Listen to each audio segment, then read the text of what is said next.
दोस्तों इस लेक्चर में बात करने वाले हैं डिफरेंट फॉर्म ऑफ वर्ब कि वर्ब की डिफरेंट फॉर्म क्या होती है। तो आइए स्टार्ट करते हैं। देखो वर्ब के डिफरेंट फॉर्म तो हम पढ़ेंगे ही पढ़ेंगे, लेकिन उससे पहले जरा एक बात समझिए कि आखिर में वर्ब होती क्या है। Verb means what. अगर वर्ब की बात कर ले भाई, सिंपल सी बात है, इट इज़ एन एक्टिविटी। ये वो वर्ड होते हैं जो किसी न किसी एक्टिविटी को बताते हैं। एक्टिविटी का मतलब समझना है, या ऐसा बोल लीजिए फंक्शन को बताते हैं। बात समझे? तो वर्ब का मतलब समझे क्या? वर्ब का मतलब ऐसे वर्ड जो फिलहाल किसी न किसी एक्टिविटी या फंक्शन को बताएं। अब एक्टिविटी फंक्शन का मतलब क्या हुआ है? तो कोई काम होना, किया जाना, या किसी के स्टेट। बेसिकली जो इसके अंदर हम काउंट करते हैं वो करते हैं हैपनिंग या डूइंग को, कि ऐसे वर्ड जो किसी न किसी चीज़ के हैपनिंग को बताएं या फिर डूइंग को बताते हैं, वो कहलाते हैं वर्ब। लेकिन इसके साथ साथ ध्यान रखना, स्टेट को बताने वाले भी वर्ड भी वर्ब कहलाते हैं। तो बेसिकली दो ही काउंट करते हैं, हैपनिंग एंड डूइंग, लेकिन उसके साथ साथ हम स्टेट को भी काउंट कर लेते हैं। तो ऐसे वर्ड जो फिलहाल किसी न किसी फंक्शन या एक्टिविटी को मतलब एक्सप्रेस करते हैं उन्हें वर्ब बोलते हैं। जनरली ये दो तरह के होते हैं, हैपनिंग एंड डूइंग, लेकिन एक स्टेट, उसको भी ध्यान रखना कि तीसरा तरीका क्या हमारा स्टेट है। बात समझे? अब एक बात सुनना, देखो इंग्लिश में जब भी हम कोई चीज़ पढ़ते हैं, सेंटेंस होता है, सेंटेंस शुरुआत किससे होती है? सब्जेक्ट से होती है। ये बात तो क्लियर है। और सब्जेक्ट का मतलब टॉपिक, कि वो टॉपिक क्या है। अगर आपको पहले से पता हो, जानते होंगे सब्जेक्ट का मतलब क्या होता है? व्हाट वी टॉक अबाउट, जिसके हम बात करते हैं वो सब्जेक्ट कहलाता है। तो मीन्स टॉपिक क्या है, किसके आप बात करें वो सब्जेक्ट कहलाएगा। अब सब्जेक्ट या तो आपका पर्सन होगा या कोई ना कोई थिंग होगी। बात समझ रहे हो? अगर एक सेंटेंस लिख रही हो तो सेंटेंस में मतलब किसी न किसी चीज़ के बारे में बात कर रहे होंगे। अब जिस चीज़ के बारे में बात कर रहे हो या तो वो कोई इंसान होगा या कोई वस्तु होगी। अब समझने वाली बात है क्या है कि जो सब्जेक्ट होता है ना, वो कोई पर्सन या थिंग होगा, ठीक है। या तो हम किसी इंसान की बात कर रहे हैं या फिर किसी न किसी वस्तु की बात कर रहे हैं, ठीक है। लेकिन अब बात किस चीज़ की कर रहे हो?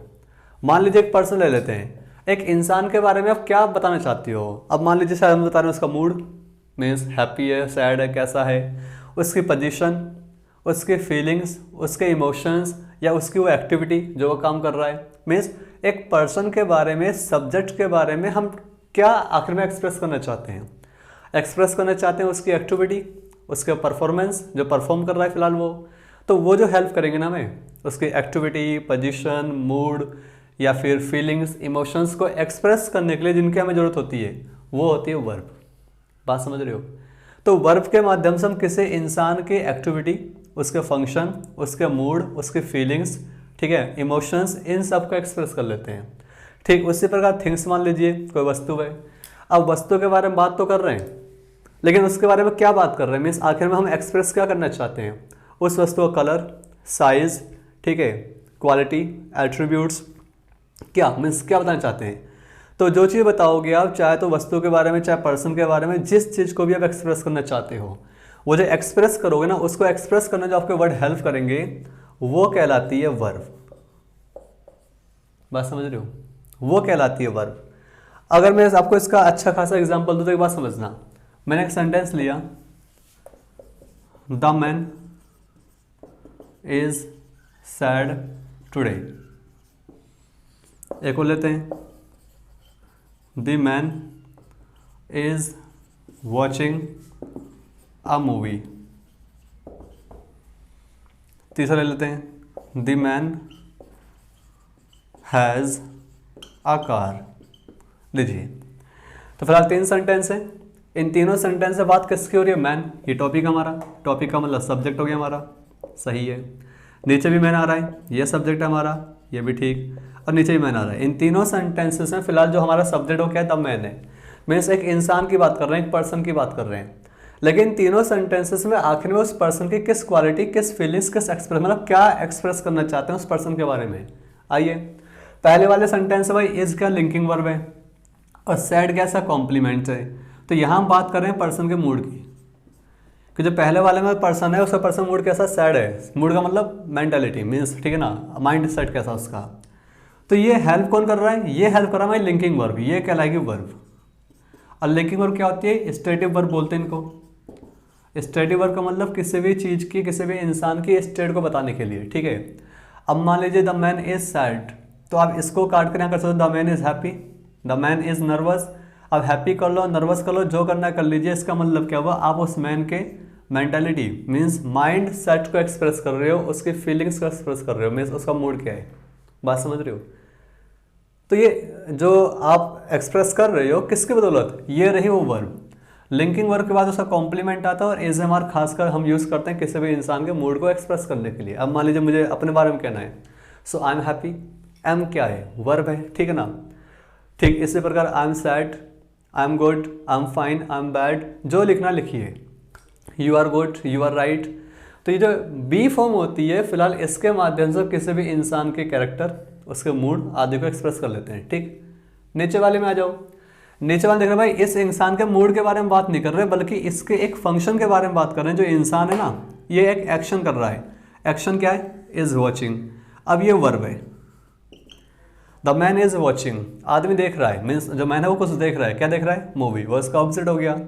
तो पहले वाले सेंटेंस से बात कर रहे हैं उस मैन के मूड के बारे में, दूसरे वाले सेंटेंस से बात कर रहे हैं उस मैन के एक्शन के बारे में। बात समझ रहे हो? तो जो एक्शन है मीन्स वो एक्शन क्या चल रहा है, क्या एक्शन कर रहा है वो, उस एक्शन को बताने के लिए जो आपने वर्ड यूज करा वो है वर्ब। ये रहा वॉचिंग, तो ये इज हेल्पिंग वर्ब है, वॉचिंग आपकी मेन वर्ब है। ठीक, नीचे आ जाओ। नीचे वाले सेंटेंस में ना तो हम उस पर्सन के मूड की बात कर रहे हैं और ना ही हम उस पर्सन के किसी एक्शन की बात कर रहे हैं, बल्कि इस सेंटेंस में हम बात कर रहे हैं पोजीशन की। ये जो है आकार है ना, ये पोजीशन है। पोजीशन का मतलब कोई चीज़ होना, ठीक है ना।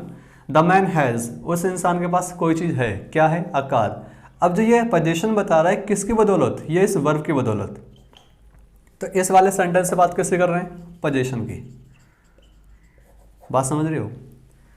तो इन शॉर्ट जो मैं आप कहना चाहता हूँ आपसे कि एक सेंटेंस के अंदर सब्जेक्ट होता है, ठीक है, सब्जेक्ट एक इंसान हो गया या कोई ना कोई वस्तु होगी, सिंपल सी बातें हैं। अब सब्जेक्ट वो होता है जिसके बारे में बात करते हैं, what we talk about, mean जो मेन टॉपिक आपका है वो सब्जेक्ट कहलाता है। अब उस सब्जेक्ट के बारे में क्या बात करनी है आपको, उसके कलर के बारे में बात करनी है, ठीक है ना। कलर का मतलब द कार इज रेड। अब जो ये रेड है ना, बता रहे हो कलर किसकी बदौलत, ये जो कार मतलब जो वर्ब आई है, तो इज रेड का मतलब वही है, लिंकिंग वर्ब है, उसका कॉम्प्लीमेंट आ जाएगा। तो मीन्स किसी का कलर, किसी का साइज, किसी का मूड, किसी का एक्शन, किसी का पोजीशन, इन सब चीज़ों मतलब फीलिंग्स, इमोशंस, हर एक चीज़ जो इंसान एक मतलब फील कर सकता है, सोच सकता है, जिसकी वह कल्पना कर सकता है या जो वो काम परफॉर्म कर सकता है, उन सब को उसकी कल्पना, इमेजिनेशन, सोच, थिंकिंग, एक्शन, फंक्शन, हर एक चीज़ को बताने वाले जो वर्ड होते हैं ना, उन्हें हम बोलते हैं वर्ब। तो जब भी किसी भी चीज़ मीन्स इंसान, वस्तु के किसी size, colour, function, activity, mood, imagination, thoughts वगैरह जो भी होगा, फीलिंग्स, इमोशंस, उन सबको जब भी हम एक्सप्रेस करना चाहते हैं तो वो जो एक्सप्रेस करने के लिए जो हमारे हेल्पिंग वर्ब होते हैं ना, वर्ड, हेल्पिंग वर्ड मीन्स जो वर्ड हमें हेल्प करते हैं उन सबको एक्सप्रेस करने के लिए वो कहलाती है वर्ब। बात क्लियर? तो ये कुछ एग्जाम्पल थे। आई होप वर्ब की डेफिनेशन क्या समझ गए होंगे। आज जो हम पढ़ने वाले हैं फिलहाल इसमें पढ़ेंगे वर्ब की डिफरेंट फॉर्म्स क्या होती हैं। अब जैसे पहला सेंटेंस था उसमें इज था, दूसरे में वॉचिंग था, तो हमने कई बार पढ़ा होगा डिफरेंट फॉर्म ऑफ वर्ब्स और उसको लेकर अक्सर हम कंफ्यूज रहते हैं। आइए आज डिस्कस करते हैं। तो अब क्या डिस्कस करने वाले भाई, डिफरेंट फॉर्म ऑफ वर्ब। तो फॉर्म्स ऑफ वर्ब मीन्स एक वर्ब की डिफरेंट फॉर्म कौन कौन सी होती हैं, जरा इसको भी देख लेते हैं क्या होता है आखिर में। अब फॉर्म का मतलब कुछ समझना कि हम पढ़ क्या लेते हैं, चलो आपको यहीं लिखवाता हूँ। मान लीजिए गो वर्ड है, इससे पहला वर्ड बनेगा गोज, अगला बनेगा वेंट, तीसरा बनेगा गोन और एक और गोइंग।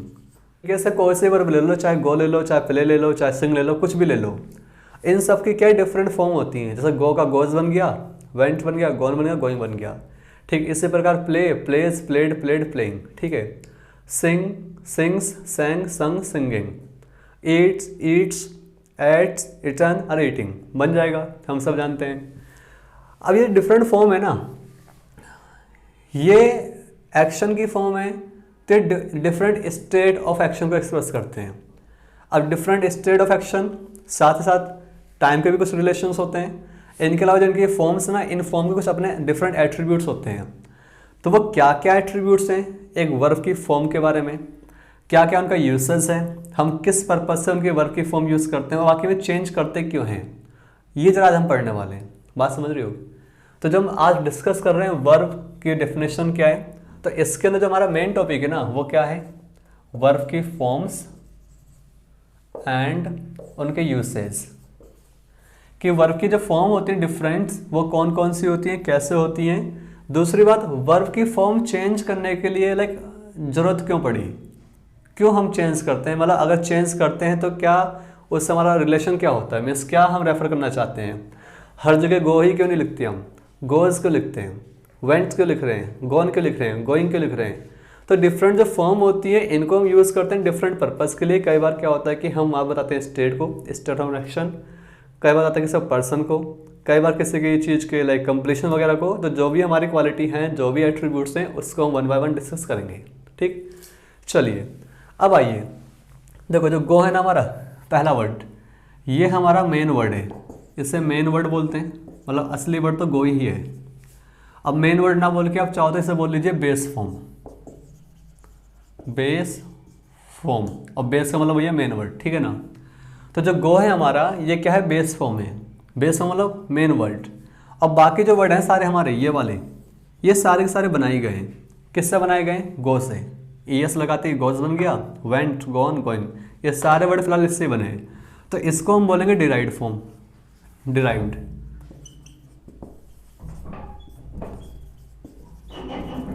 तो सबसे पहले ये समझना, जो आपका मेन वर्ड है वो तो क्या है, main word means base form, उससे जितने भी वर्ड बन रहे हैं सारे कहलाएंगे आपके डिराइव्ड फॉर्म। अब इस तरीके से आपके बहुत सारे बन जाएंगे। मान लीजिए सिंग एक वर्ड है, इससे बन गया सिंग्स, अगला सेंग, फिर संग और सिंगिंग, सबका बना लोगे आप। ये आपका हो गया बेस फॉर्म। बेस फॉर्म का मतलब वही है मेन वर्ड, और इससे आपने सारे बनाए हैं, तो ये कहलाएंगे डिराइव्ड फॉर्म। बात समझ रहे हो। तो ये बात समझना, जो हमारी वर्ब होती हैं, जो असली वर्ड होता है उसे बोलते हैं मेन वर्ड। मेन वर्ड का मतलब क्या हुआ, बेस फॉर्म। उससे जितनी भी आपने फॉर्म बनाई है वो सारी के सारी कहलाएंगे क्या, डिराइव्ड फॉर्म। अगर ये बात समझ में आ गई तो जरा आगे आते हैं। अब जो बेस फॉर्म है ना आपकी, ये कहलाती है हमारी वर्ब की फर्स्ट फॉर्म। लेकिन ध्यान रखना ये प्लूरल होती है, ये हमारी वर्ब की फर्स्ट फॉर्म कहलाती है और ये प्लूरल होती है, वर्ब की फर्स्ट फॉर्म साथ प्लूरल। ठीक, लेकिन इसके अलावा कहानियाँ फिनिश नहीं होती है, थोड़ा इससे और आगे आते हैं। जो हमारी डिराइव्ड फॉर्म है, इसकी जो फर्स्ट फॉर्म है ये भी हमारी वर्ब की फर्स्ट फॉर्म ही कहलाती है, लेकिन ये सिंगुलर होती है। ये बात समझना कि जो हमारी बेस फॉर्म है, जो मेन वर्ड है, वो तो हमारी वर्ब की फर्स्ट फॉर्म कहलाती है, प्लूरल होती है। लेकिन जब उससे हम बनाते हैं डिराइव्ड एस या ईएस लगाकर, ये फिलहाल हमारी वर्ब की फर्स्ट फॉर्म में होती है, बताती है सिंगुलर, ये सिंगुलर होती है। अब कहीं पे ईएस लगता है, कहीं पे एस लगता है। रीड का रीड्स, प्ले का प्लेज, गो का गोज, ठीक है ना। ऐसे ही सिंग का सिंग्स, मतलब कहीं एस लगाते हैं, कहीं ईएस लगाते हैं। तो डिराइव्ड फॉर्म की जो पहली फॉर्म है वो भी हमारी सिंगुलर होती है, फर्स्ट फॉर्म होती है, वर्ब की first form singular. Base form भी आपकी वर्ब की फर्स्ट फॉर्म प्लूरल। अब इनका यूज़ क्या है, ज़रा इसको भी समझ लेते हैं। मान लीजिए मैंने एक सेंटेंस लिया, they go goes to the park, ये सेंटेंस है। और वहीं एक और लेते हैं, he go goes to the park. देखिए फिलहाल दो सेंटेंस लिए हमने, और दोनों के अंदर हमने गो और गोज का यूज़ कर रखा है, एक यहाँ पर और यहाँ पर। अब हम जानते हैं भाई ये प्रेजेंट का इंडेफिनाइट टेंस है। अगर आपको थोड़ा बहुत पहले पता हो तो ये दे आपका सब्जेक्ट हो गया। सब्जेक्ट कैसा, प्लूरल। अगर सब्जेक्ट प्लूरल तो हमारे इंग्लिश का एक रूल है, एक कंसेप्ट इंग्लिश का, कि जैसा आपका सब्जेक्ट होता है ठीक वैसे ही उस सेंटेंस की वर्ब होंगी। Means singular subject singular verb, plural subject plural verb. इतना तो क्लियर होगा। अगर ये आपका सब्जेक्ट सिंगुलर है और आपको चाहिए प्रेजेंट इंडेफिनाइट टेंस, उसके अंदर वर्ब की फर्स्ट फॉर्म आती है, तो ये भी आपकी वर्ब की फर्स्ट फॉर्म है, ये भी वर्ब की फर्स्ट फॉर्म है, गो भी वर्ब की फर्स्ट फॉर्म है, गोज भी वर्ब की फर्स्ट फॉर्म है। वही काम नीचे कर लिया हमने, दोनों ही वर्ब की फर्स्ट फॉर्म है। लेकिन अगर आपका सब्जेक्ट प्लूरल है तो वर्ब भी कैसे होनी चाहिए, प्लूरल होनी चाहिए, सिंगुलर गलत। तो ऊपर सेंटेंस में गो राइट होगा, गोज गलत। नीचे आ जाओ, ही आ गया, ही तो आपका सब्जेक्ट सिंगुलर है, अगर सिंगुलर है तो गो गलत और गोज राइट हो गया। बात समझ रहे हो। तो ऊपर वाले सेंटेंस में वर्ब की फर्स्ट फॉर्म चाहिए, नीचे वाले सेंटेंस के अंदर भी वर्ब की फर्स्ट फॉर्म चाहिए। बस सब्जेक्ट आपका सिंगुलर है तो इसलिए, सॉरी प्लूरल है, verb plural, subject singular, verb singular. तो एक बात तो प्रूफ हो गई कि जो आपकी डिराइव्ड फॉर्म होती है उसके जो फर्स्ट फॉर्म है वो भी आपकी मतलब फर्स्ट फॉर्म होती है, पहली फॉर्म फर्स्ट फॉर्म कहलाती है। अब कुछ लोग हम ऐसा पढ़ लेते हैं, पहले से ही माइंड में लेके बैठे होते हैं, सोच समझ के पहले से बैठे होते हैं कि ये वर्ब की फिफ्थ फॉर्म होती है। फिफ्थ नहीं होती, वो वर्ब की फर्स्ट फॉर्म ही है। प्रेजेंट इंडेफिनिट टेंस के अंदर फिफ्थ फॉर्म नहीं आती बल्कि वर्ब की फर्स्ट फॉर्म आती है। बस वो एक छोटा सा कंसेप्ट है कि अगर आपका सब्जेक्ट सिंगुलर तो सिंगुलर लगाना, सब्जेक्ट प्लूरल तो प्लूरल लगाना। लेकिन ऐसे कहीं ना कहीं हम छोटी लोकल किताबों में पढ़ लेते हैं कि ये वर्ब की फिफ्थ फॉर्म होती है। फिफ्थ नहीं होता कुछ भी, फर्स्ट फॉर्म ही है वो, ठीक। तो वर्ब की फर्स्ट फॉर्म दो होती हैं, एक सिंगुलर और एक प्लूरल। इतनी बात क्लियर। अब जरा समझना, आखिर में हमने इनकी वर्ब की फॉर्म तो चेंज कर दी, ऐसा करा क्यों, रीजन क्या था, क्या हम मतलब बताना चाहते हैं। हमने ऊपर वाले सेंटेंस में गोज ही क्यों नहीं लगाया। मान लो गो काट के गोज कर लेते हो, यहाँ भी गोज कर लेते, या ऐसा कर लेते भाई ऊपर वाले सेंटेंस में गो आके तो नीचे वाले में गो कर लो, गोज क्यों कर रहे हैं, मीन्स इसको चेंज करने की जरूरत क्यों पड़ रही है। और अगर चेंज कर दिया तो इसके माध्यम से हम क्या बताना चाहते हैं। आइए देखो भाई, पहला टेंस जो आपका प्रेजेंट इंडेफिनिट है, इसकी बात तो समझिए भाई, ये फ्रीक्वेंट एक्शन की बात हो रही है। प्रेजेंट इंडेफिनिट टेंस तो इसके अंदर भी फ्रीक्वेंट एक्शन की बात हो रही है, इसके अंदर भी फ्रीक्वेंट एक्शन की बात हो रही है। तो जो वर्ब की फर्स्ट फॉर्म होती है, फिलहाल बेस फॉर्म या हमारी डिराइव्ड फॉर्म की फर्स्ट फॉर्म जो होती है, ये दोनों ही किसको बताते हैं, फ्रीक्वेंट एक्शन को बताते हैं। फ्रीक्वेंट एक्शन का मतलब क्या हुआ, सिंपल सी बात है, वो काम डेली होता है, आए दिन होता है, ठीक है ना। एक तरीके से हॉबी, तो डेली एक्शन, हॉबी, फैक्ट्स वगैरह। तो अगर मैं कह रहा भाई they go to the park, means they go to the park daily, वो डेली आते हैं, उसका फ्रीक्वेंट एक्शन है, अक्सर जाते रहते हैं, ठीक। उसी प्रकार he goes to the park means वो भी डेली आता है। जब ये भी आपका फ्रीक्वेंट एक्शन है, ये भी आपका फ्रीक्वेंट एक्शन है, ये भी प्रेजेंट का इंडेफिनिट टेंस है, ये भी प्रेजेंट इंडेफिनिट टेंस है, फिर हमने नीचे वाले सेंटेंस में गो को ही राइट क्यों नहीं माना, क्या ऐसी कंडीशन थी कि आपको चेंज करना पड़ गया। तो एक बात सुनना, जो हमारी वर्ब होती है ना, हमने नाउन में डिस्कस कर रखा है, जो नाउन होता है उसके डिफरेंट एट्रीब्यूट्स होते हैं, वो पर्सन, ठीक है, केसेस, न्यूमरल्स मीन्स नंबर्स को, और जेंडर को, चार चीज़ें बताते हैं। अब जब वर्ब होती है ना, पढ़ा हुआ हमने ये इन्फ्लेक्शन के अंदर, जो वर्ब होती है इसके भी पर्सनल एट्रीब्यूट्स होते हैं। ये डिफरेंट स्टेट्स, डिफरेंट टाइम्स और डिफरेंट पर्सन को बताते हैं।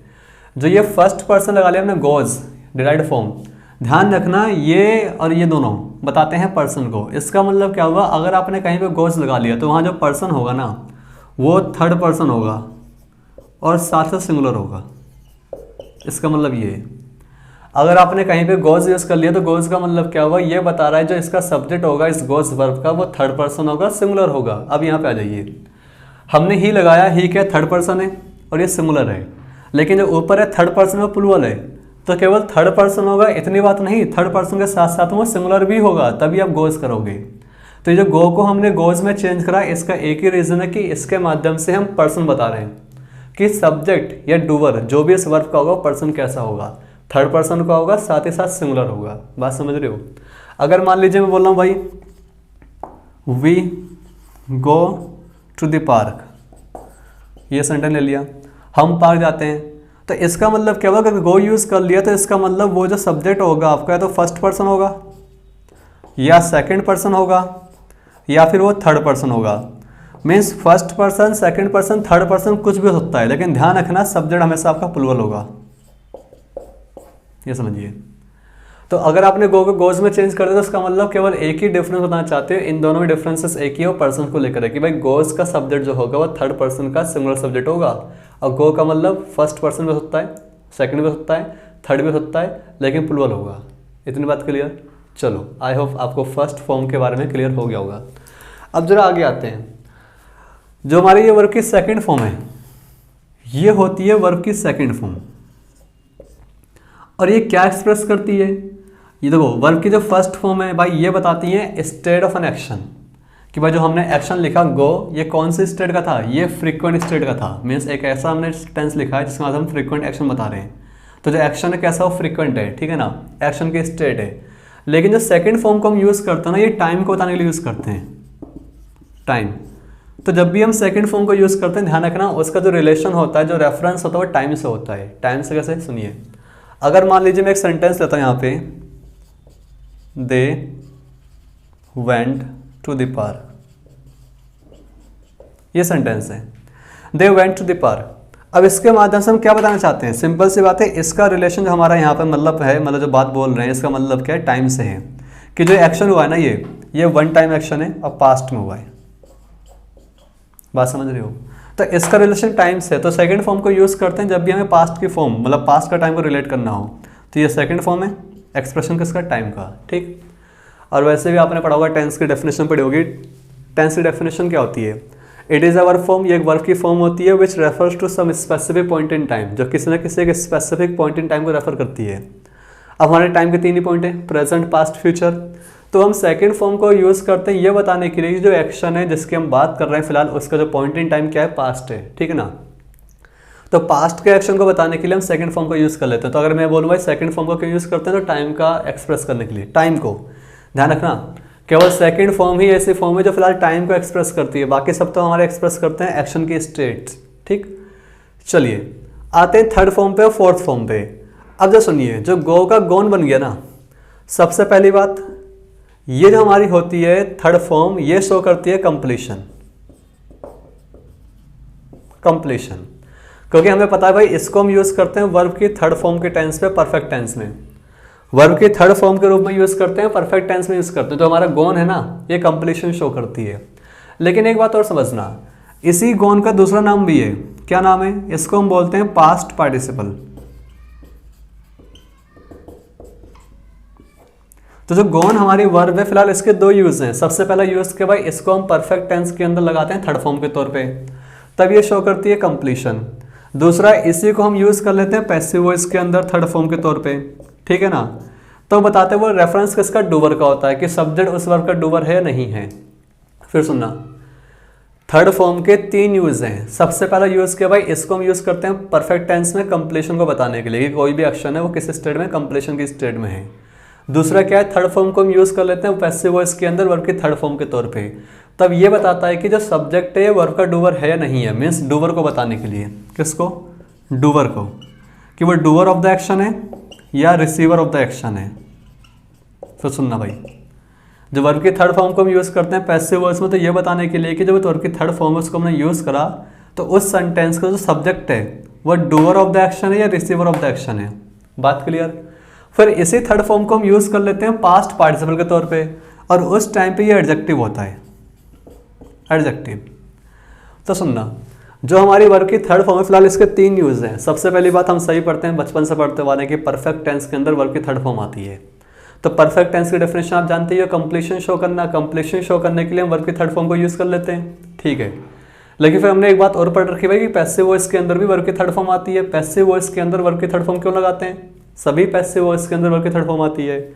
अब अगर आपने थोड़ा बहुत पहले से पढ़ रखा तो अच्छी बात है, वरना आप जानते होंगे कि पैसिव वॉइस का यूज़ क्या होता है। पैसिव वॉइस को हम बनाते हैं किसी भी सेंटेंस को एक्टिव वॉइस से पैसिव वॉइस चेंज करते हैं। हम जानते हैं कि पैसिव वॉइस में जो सब्जेक्ट होता है ना, वो वर्ब का डूवर नहीं होता, ठीक, वो हमेशा रिसीवर होता है। अगर डूवर है तो आप एक्टिव वॉइस लगाओगे, ठीक। तो जो पैसिव वॉइस के अंदर वर्ब की थर्ड फॉर्म यूज़ करते हैं केवल ये बताने के लिए, ये चेक करने के लिए कि जो वो सब्जेक्ट है वर्ब का डूवर है या रिसीवर है। तो फिलहाल रिसीवर तो होगा नहीं, रिसीवर तो होगा नहीं पैसिव वॉइस में, क्योंकि रिसीवर होता तो हम एक्टिव वॉइस से यूज़ कर लेते, तो मतलब डूवर है, सॉरी उल्टा बोल दिया मैंने, डूवर तो होगा नहीं। अगर डूवर होता तो हम एक्टिव वॉइस बनाते हैं, पैसिव क्यों बनाते हैं? तो पैसिव वॉइस में वर्ब की थर्ड फॉर्म यूज़ करते हैं ये बताने के लिए कि जो वो सब्जेक्ट है वो वर्ब का क्या है, रिसीवर है, ना कि डूवर है। कैसा भी प्रूफ कर लेंगे सारा कुछ। और फिर तीसरा, उसी वर्ब की थर्ड फॉर्म को हम यूज़ कर लेते हैं एडजेक्टिव के तौर पे। जब वो एडजेक्टिव के तौर पे यूज़ करेंगे, ध्यान रखना पास्ट पार्टिसिपल कहलाता है, ठीक। और इसकी पहचान क्या है? जो एडजेक्टिव होता है ना, तब ये व्हाट काइंड ऑफ का रिप्लाई होता है, व्हाट काइंड ऑफ, ये बात ध्यान रखना।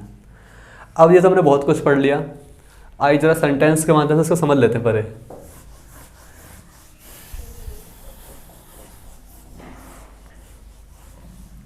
देखिए, मैंने एक सेंटेंस लिया,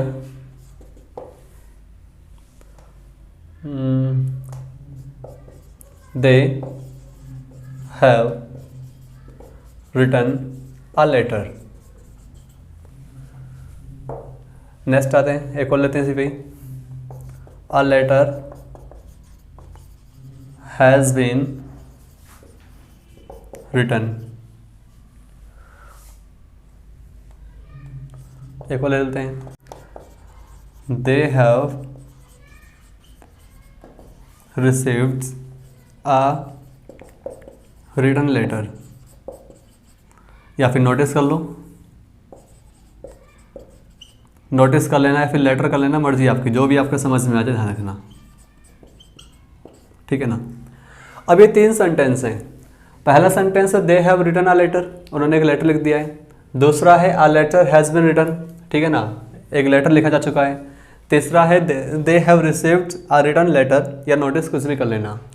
अब ये समझना है जो हमने तीनों सेंटेंसेस लिए हैं, इन तीनों सेंटेंसेस के अंदर हमने एक वर्ब यूज़ करी है रिटन, यहाँ भी, यहाँ भी और यहाँ भी। अब जरा समझना ये जो रिटर्न हमने यूज़ कर लिया तीनों सेंटेंसेस के अंदर, आखिर हम इन तीनों सेलेक्ट सेंटेंसेस में जो रिटर्न यूज़ कर रखा है इसके माध्यम से एक्सप्रेस क्या करना चाहते हैं हम, ऐसा कौन सा एट्रीब्यूट हम यहाँ पर एक्सप्रेस करना चाहते हैं, मतलब बताना चाहते हैं। तीनों सेम हैं या डिफरेंसेस हैं, आइए चेक कर लेते हैं। भाई एक बात सुनना, जब पहला टेंस है हम जानते हैं भाई ये टेंस कौन सा आपका परफेक्ट टेंस है। अब ये परफेक्ट टेंस है और ये एक्टिव वॉइस है। परफेक्ट टेंस तो आपका ये भी है, लेकिन ये हमारा पैसिव वॉइस है। इतनी बात क्लियर। तो पहला टेंस भी आपका परफेक्ट टेंस है, वो एक्टिव वॉइस है। दूसरा टेंस भी आपका परफेक्ट टेंस है, ये पैसिव वॉइस है। तीसरी बात कर लेते हैं, ये भी हमारा परफेक्ट टेंस है, ठीक है, और ये भी हमारा एक्टिव वॉइस है। इतनी बात तो क्लियर है। तो पहले तीनों सेंटेंसेस को क्लासीफाई करना सीखो कि पहला टेंस जो आपका वो परफेक्ट टेंस है, एक्टिव वॉइस है, दूसरा भी आपका परफेक्ट है, पैसिव वॉइस है, तीसरा आपका परफेक्ट है, एक्टिव वॉइस है। अब आ जाइए, दे क्या हो गया, सब्जेक्ट, हैव रिटन क्या है, वर्ब है। अब सिंपल सी बात है, जरा ध्यान से देखो, हैव क्या हमारी हेल्पिंग वर्ब है और वर्ब की थर्ड फॉर्म परफेक्ट टेंस बन गया। परफेक्ट टेंस में हैज हेल्पिंग वर्ब होती है, वर्ब की थर्ड फॉर्म होती है। उन्होंने लिख दिया और क्या लिखा, आ लेटर इस रिटन का अपना ऑपोजिट हो गया। तो जो ये रिटर्न है ना, इसका मतलब क्या हुआ, यहाँ पर क्या शो कर रहे हैं, यहाँ हम शो कर रहे हैं कंप्लीशन। इसके अंदर हम शो कर रहे हैं कंप्लीशन, कि कोई चीज़ कंप्लीट हो चुकी है। अब उन्होंने एक काम कर दिया है, क्या काम करा, they have written a letter, means they have finished the letter, उन्होंने लेटर फिनिश कर दिया है, लिख दिया है, ठीक है ना। तो इसमें हमारा एक्टिव वॉइस है। एक्टिव वॉइस के अंदर परफेक्ट टेंस में वर्ब की थर्ड फॉर्म यूज़ करते हैं, ये बताने के लिए जो वो एक्शन है जो लिखा गया है वर्ब की थर्ड फॉर्म के अंदर, फिलहाल वो कंप्लीट स्टेट के अंदर है, कंप्लीट हो चुका है। ऐसा समझना, मान लीजिए मैंने सेंटेंस लिया, we have eaten the food. देखिए, we have eaten the food perfect tense है, एक्टिव वॉइस है, इसमें हैव हमारी हेल्पिंग वर्ब हो गई, ईटन हमारी वर्ब की थर्ड फॉर्म हो गई है, और दी फूड इसका अपना ऑब्जेक्ट हो गया। तो इसमें हम शो क्या कर रहे हैं, इसमें हम शो कर रहे हैं कंप्लीशन। कंप्लीशन का मतलब क्या हुआ, एक कोई एक्शन था उसे हमने फिनिश कर लिया। बात समझ रहे हो, काम फिनिश हो चुका है, खाना का काम फिनिश हो चुका है, अब कोई नहीं खा रहा ना खाना में आगे। So we have eaten the food मतलब we are done with that, हम उसे we have finished the food, हम खाना फिनिश कर चुके हैं। एक और ले लो, they have won the match. अगर हम बोल रहे हैं they have won the match, have क्या हो गया, हमारी हेल्पिंग वर्ब हो गई है, वन क्या हो गया, वर्ब की थर्ड फॉर्म हो गई है। तो क्या शो कर रहे हैं, सिंपल सी बात है, यहाँ भी हम कंप्लीशन शो कर रहे हैं कि कोई चीज़ फिनिश हो चुकी है। मैच था, मैच खत्म हो गया, वो जीत गए, तो रिजल्ट आ गया। तरीके से किसी भी चीज़ का रिजल्ट कब आता है, जब वो काम फिनिश हो जाता है, ठीक है ना, कंप्लीशन।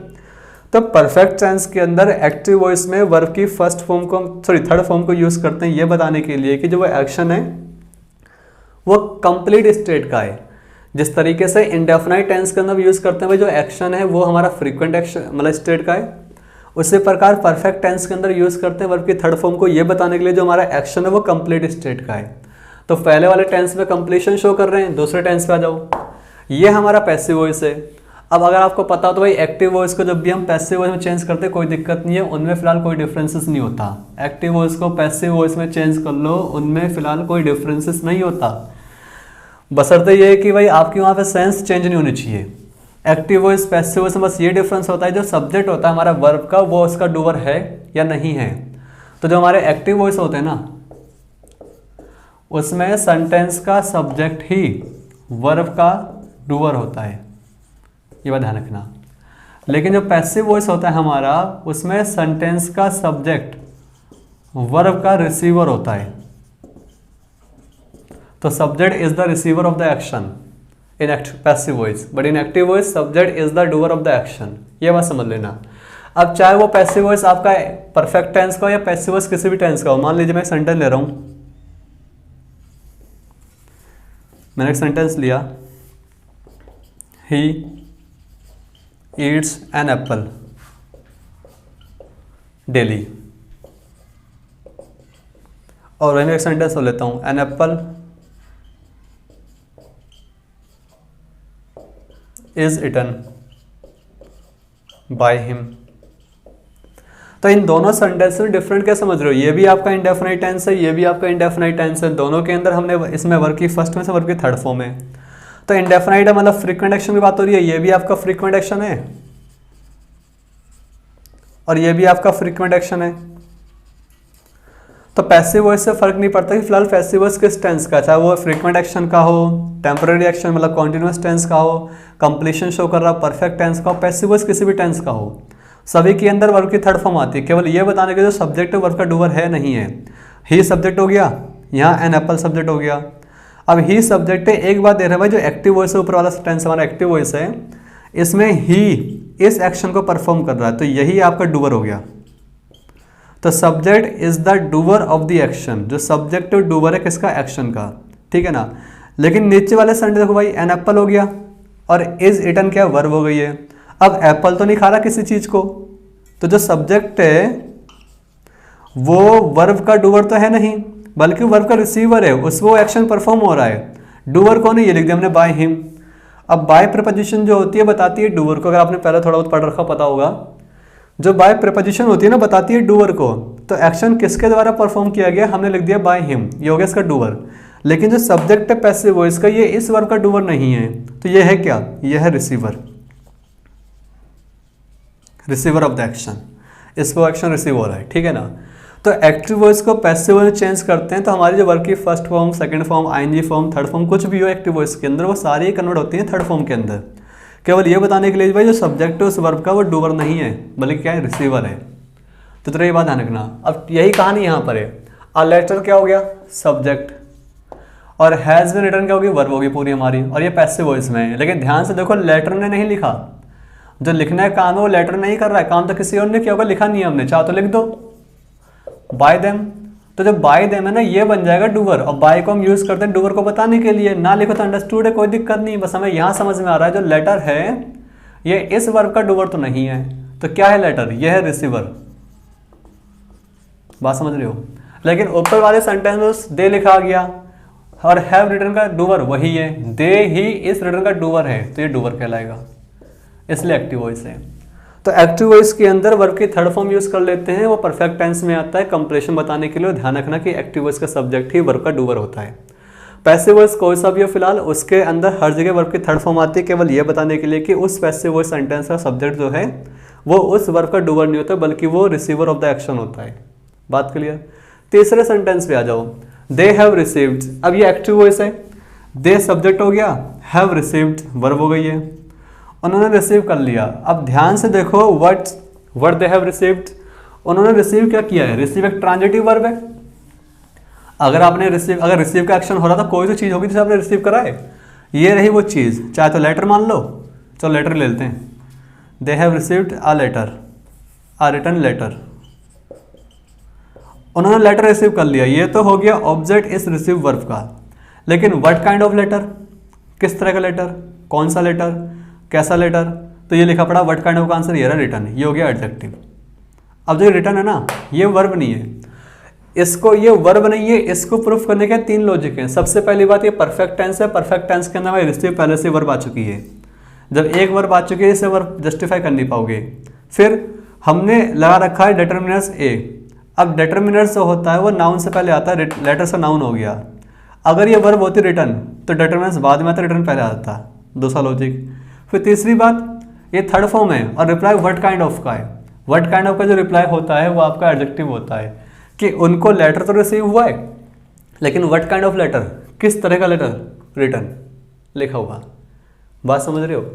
तो ये जरा वर्ब के थर्ड फॉर्म के बारे में ध्यान रखना भाई, वर्ब के थर्ड फॉर्म के 3 यूज होते हैं, तीनों के तीनों समझ जाना कि एक्टिव वॉइस में जब भी यूज करोगे वर्ब की थर्ड फॉर्म, ध्यान रखना वो आपका परफेक्ट टेंस ही बनेगा, वहां पर केवल हम कंप्लीशन शो करते हैं, कंप्लीशन के अलावा कुछ और शो नहीं करते, ठीक है ना। लेकिन पैसिव वॉइस कोई सा भी टेंस हो फिलहाल, वहां पे भी वर्ब की थर्ड फॉर्म आती है हर टेंस के अंदर, वो केवल एक ही चीज के लिए कि जो सब्जेक्ट होता है ऑफ द एक्शन, जो subject of the sentence, sentence subject जो होता है वो डूअर नहीं होता बल्कि रिसीवर होता है, ठीक है ना। तीसरी बात, वर्ब की थर्ड फॉर्म को यूज कर लेते हैं एडजेक्टिव के तौर पे, तब कहलाता है वो पास्ट पार्टिसिपल। अब जरा इसी चीज थोड़ा और देखना, मान लीजिए मैंने सेंटेंस लिया,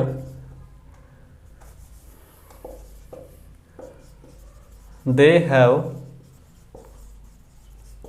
ब्रोकन सम चेयर्स,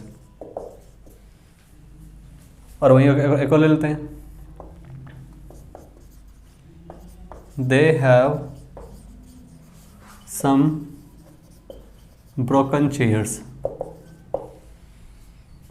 अब एक बात सुनना भाई, दे सब्जेक्ट हो गया, हैव ब्रोकन, हैव हमारी हेल्पिंग वर्ब हो गई है, अब ब्रोकन हमारी मेन वर्ब हो गई है। दे हैव ब्रोकन, अब दे क्या है, इस वर्ब का डूअर है, उन्होंने काम कर दिया, एक्शन परफॉर्म कर दिया, दे have broken what they have broken, क्या तोड़ दिया, ये ब्रोकन हो गया इसका चेयर का अपना ऑब्जेक्ट, चेयर हो गया ब्रोकन का ऑब्जेक्ट। तो जो ब्रोकन है ना, इसको हमने यूज करा वर्ब की थर्ड फॉर्म के तौर पे, और टेंस आपका एक्टिव वॉइस है क्योंकि सब्जेक्ट इस वर्ब का डूअर है। तो ये क्या शो कर रहा है, ये शो कर रहा है कंप्लीशन। और टेंस कौन सा, टेंस आपका परफेक्ट है, ठीक है ना, और किस फॉर्म में है वो, एक्टिव फॉर्म में है, एक्टिव वॉइस में है। तो ये हमारा एक्टिव वॉइस का परफेक्ट टेंस है जो कंप्लीशन शो कर रहा है, और इसका सब्जेक्ट ही इस वर्ब का डूअर है, उन्होंने एक परफॉर्म करा एक एक्शन, और जो एक्शन है वो किस स्टेट में, कंप्लीशन के स्टेट में काम फिनिश हो चुका, उन्होंने तोड़ दी, क्या तोड़ दी, चेयर। बात क्लियर। नीचे आ जाओ, अगर नीचे ध्यान से देखो तो केवल एक ही वर्ब है हैव, और दे सब्जेक्ट हो गया। अब इस हैव को हम हेल्पिंग वर्ब नहीं बोल सकते, हेल्पिंग वर्ब इसलिए नहीं बोलोगे क्योंकि हेल्पिंग वर्ब जो होती है वो मेनों के साथ में आती है। अगर इसको आप हेल्पिंग वर्ब मानोगे तो साथ में मेन वर्ब तो आनी चाहिए थी, वो तो है नहीं, तो ये हमारी मेन वर्ब है। अब ये वर्ब की फर्स्ट फॉर्म है, इसका मतलब पास होना, उनके पास है, व्हाट दे हैव, तो ये चेयर हो गया इस वर्ड का अपना रिप्लाई, उनके पास है, क्या है, कुछ चेयर, कुछ कुर्सियां हैं। तो हैव जो है इसका मतलब पास होना, वर्ब की फर्स्ट फॉर्म, और ये इंडेफिनाइट टेंस है, ठीक है ना, स्टेट बता रहा है फिजिकल स्टेट को। They have, what they have, chair. लेकिन एक बार ध्यान से देखना, व्हाट काइंड ऑफ चेयर, किस तरह की चेयर है, तो ये आपका रिप्लाई हो गया व्हाट काइंड ऑफ का। अब जो ऊपर वाले सेंटेंस में ये आपका रिप्लाई नहीं था व्हाट काइंड ऑफ का, लेकिन नीचे वाले सेंटेंस में ब्रोकन आ गया व्हाट काइंड ऑफ का रिप्लाई। जब ये व्हाट काइंड ऑफ का रिप्लाई तो सिंपल सी बात है एडजेक्टिव होगा, और अगर ये एडजेक्टिव होगा तो इसे क्या बोलोगे आप, इसे बोलोगे पास्ट पार्टिसिपल। तो ये बात ध्यान रखना, जो हमारी वर्ब की थर्ड फॉर्म होती है वो दो काम करती है, मतलब एडजेक्टिव भी होती है, वर्ब की थर्ड फॉर्म भी होती है, वर्ब की थर्ड फॉर्म भी ध्यान रखना, फिर तो पैसिव एक्टिव क्या होगा देख लेना अपने आप ही, वरना वो एडजेक्टिव होंगी पास्ट पार्टिसिपल। जरा एक चीज और देखना, GHIJ मैं लिख रहा हूं, दे हैव गॉन, और एक को ले लेते हैं, दे आर गॉन। दे काटो जरा, ही कर लेना, यहाँ पे ही करो बेहतर रहेगा, ही हैज़ गॉन। एक को ले लेते हैं, ही इज गॉन। जरा चेक करना फिलहाल इन दोनों सेंटेंसेस में सब किसको राइट मानोगे, ही हैज़ गॉन या ही इज गॉन। एक बार आप चेक कर लो कि दोनों सेंटेंसेस में से राइट किसको मानोगे, ही हैज़ गॉन या ही इज गॉन। हे राम, देखिए जो सेंटेंस है फिलहाल, ही हैज़ गॉन, हैज़ हमारी हेल्पिंग वर्ब है, गॉन हमारी वर्ब की थर्ड फॉर्म है, ही इज गॉन ये लिंकिंग वर्ब है, ठीक है ना। अब चेक ये करना है जो गॉन ये क्या है, तो भाई ये हमारा एडजेक्टिव है। अब सुनना कैसे, पता है हमें गॉन वर्ब की थर्ड फॉर्म होती है, लेकिन ऊपर वाले सेंटेंस में गॉन वर्ब की थर्ड फॉर्म में, नीचे वाले सेंटेंस में जो गॉन आ रहा है फिलहाल ये हमारी एडजेक्टिव है। कैसे सुनना, जो ऊपर वाला सेंटेंस है ना, इसमें हम बात कर रहे हैं किसकी, एक्शन की, और जो नीचे वाला सेंटेंस है इसमें हम बात कर रहे हैं किसकी, स्टेट की। और अभी हमने डिस्कस किया था जो वर्ब की डेफिनेशन क्या होती है, it is a word which expresses some happening doing और स्टेट, तो वो रहा है स्टेट। इसमें तो एक्शन हो गया, डूइंग हो रहा है कि ही ने काम किया, क्या काम किया, वो चला गया। तो जो सब्जेक्ट है वही वर्ब का डूअर है, इसलिए ये आपका कंप्लीशन शो कर रहा है, क्योंकि परफेक्ट टेंस में कंप्लीशन इसलिए शो कर रहा है, परफेक्ट टेंस में। परफेक्ट टेंस की जो वर्ब होती है वो कंप्लीशन ही शो करती है, एक्शन फिनिश। दूसरी बात, सब्जेक्ट है इस वर्ब का डूअर है, इसलिए ये एक्टिव वॉइस में है, और टेंस आप जानते ही हो मतलब परफेक्ट टेंस है। नीचे में आ जाओ, नीचे जो इज है ना हमारी, ये कोई एक्शन नहीं है, जो इज आ रहा है लिंकिंग वर्ब है, ये बताती है स्टेट को। तो ही इज गॉन, जिस तरीके से he is sad, he is good होता है, उसी प्रकार ही इज गॉन।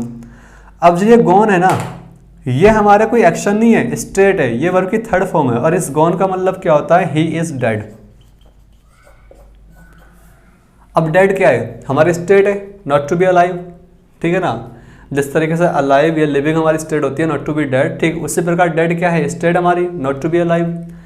तो एक बात सुनिए, डेड क्या है, डेड हमारा एडजेक्टिव है, और मैंने अभी आपसे कहा भी ये भी हमारा एडजेक्टिव है। अगर इस गॉन को काट कर यहाँ पे हम डेड लगा लें तो क्या मीनिंग सेम रहेगी अलग रहेगी, तो मीनिंग सेम रहेगी। इस वाले सेंटेंसेस में आप गॉन को काट के डेड कर सकती हो, तो ये प्रूफ हो गया कि जब डेड सब्स्टिट्यूट कर सकता है गॉन को, तो डेड क्या एडजेक्टिव है, गॉन भी क्या एडजेक्टिव हो गया। लेकिन क्या इस डेड को पहले वाले सेंटेंस में गॉन को सब्स्टिट्यूट कर लोगे डेड से, नहीं। ही हैज़ डेड, नहीं। डाइड ठीक था, डेड नहीं, क्योंकि डाइड एक वर्ब है। देखो डाइड और डेड, डाइड हमारी वर्ब की थर्ड फॉर्म है, डेड हमारा एडजेक्टिव है। अब ये देख लीजिए कि इन दोनों में से कौन सा वर्ड इस गॉन को सब्स्टिट्यूट कर लेगा। भाई तो पहला वाला सेंटेंस है, इसमें गॉन काट के आप चाहे तो डाइड कर लो, दूसरे वाले सेंटेंस में गॉन काट चाहते हो डेड कर लो, तो ये अपने आप प्रूफ हो गया जो गॉन था वो एडजेक्टिव था या वर्ब था। अगर आप डाइड कर सकते हो ही हैज़ डाइड और ही हैज़ गॉन, ठीक है ना, तो माना कि इस गॉन का मतलब मरना नहीं है, सुनना फिर बोल रहा हूँ, इस गॉन का मतलब मरना नहीं है, वो तो मैंने मरने वाली मीनिंग जो डाई या डेड होती है केवल ये समझाने दे रखा है, इन वर्डों को यूज़ करा केवल ये समझाने के लिए कि इनमें से कौन सा गॉन हमारी वर्ब है, कौन सा गॉन हमारा एडजेक्टिव है। अब डाइड वर्ब होती है, गॉन क्या होता है, हमारा एडजेक्टिव होता है। अगर ही हैज़ डाइड सही लग रहा है आपको तो ठीक है, ही हैज़ गॉन भी सही होगा। अब डाइड हमारी वर्ब की थर्ड फॉर्म है, तो गॉन क्या वर्ब की थर्ड फॉर्म हो गई। हाँ वो मीनिंग अलग है, डाइड लगाती मीनिंग कुछ और बन जाएगी, गॉन लगाती मीनिंग कुछ और बन जाएगी, लेकिन ये तो प्रूफ हो गया दोनों वर्ब की थर्ड फॉर्म है। नीचे आ जाओ, ही इज डाइड नहीं कर सकते हम, लेकिन ही इज डेड कर लेंगे। अगर डेड कर लोगे, डेड क्या हमारा एडजेक्टिव है, तो ये भी प्रूफ हो गया जब ही इज डेड हो सकता है तो ही इज गॉन भी हो गया, गॉन भी राइट है, तो गॉन क्या हमारा एडजेक्टिव हो गया। बात समझ रहे हो। तो जो गॉन है ना ये एडजेक्टिव भी है और डाइड भी हमारा एडजेक्टिव है। तो ये बात ध्यान रखना कि जब हमारे वर्ब की थर्ड फॉर्म होती है, जब भी हम इनको यूज करते हैं थर्ड फॉर्म मतलब एडजेक्टिव के तौर पे, तब ये कहलाता है पास्ट पार्टिसिपल। अब देखो एक लास्ट टाइम पे क्वेश्चन आया था, लास्ट ईयर आया था, क्वेश्चन तो कुछ ज़्यादा लंबा था, याद तो मुझे है नहीं, चलो मैं आपको समझाने के लिए छोटा लिख देता हूँ। एक है वी हैव लॉस्ट, सेंटेंस तो काफ़ी लंबा था, मुझे याद नहीं है क्या था वो, बट कोई नहीं से समझ आना। और एक सेंटेंस और है वी आर लॉस्ट। अब जरा समझना दोनों सेंटेंस क्या है। We have lost, we are lost. अब आर क्या हमारी लिंकिंग वर्ब है। अब लिंकिंग वर्ब करती क्या भाई, ये हमारी शो करती है स्टेट को, तो इसका मतलब हमारा यहाँ रेफरेंस किससे है, स्टेट से। और लॉस्ट क्या हो गया, फिर हमारा एडजेक्टिव हो गया।